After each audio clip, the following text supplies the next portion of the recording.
Hello and welcome to the video version of my journal. I'm Stephanie Rivers. A comedian once joked that he was able to get away with burglarizing the homes of his neighbors because none of them ever thought he would do anything like that. Instead, his neighbors and the police were focused on the usual suspects who were not white, not employed, and not homeowners. And when evidence pointed towards him as the culprit, his victims found reasons to justify their suspicions of others. Although it hopefully was a joke, the truth is most offenders who lie, cheat, and steal are able to get away with it because they misuse the trust of those closest to them. John Edwards is no different. The former North Carolina senator and U.S. presidential candidate is on trial not for lying and cheating because that's a foregone conclusion. He's on trial to determine if he knowingly used campaign funds to cover up his adulterous affair and the child it produced, all while his wife waged a public battle against cancer that ultimately killed her. And if you think that previous sentence was hard to hear, the testimonies of this case are even more difficult to listen to.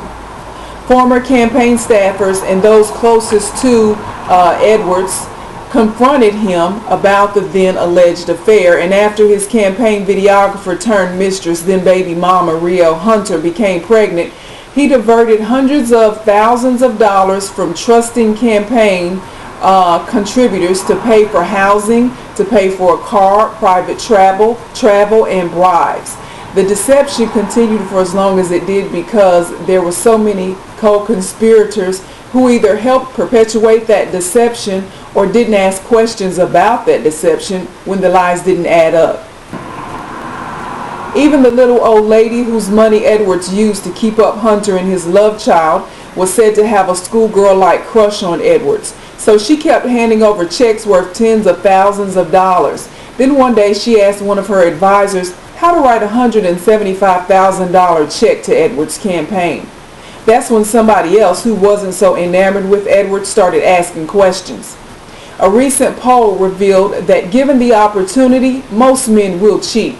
That's why celebrities, athletes, politicians, and the like are so likely to do so. They have the money, the unaccounted for time, and the status that attracts most women.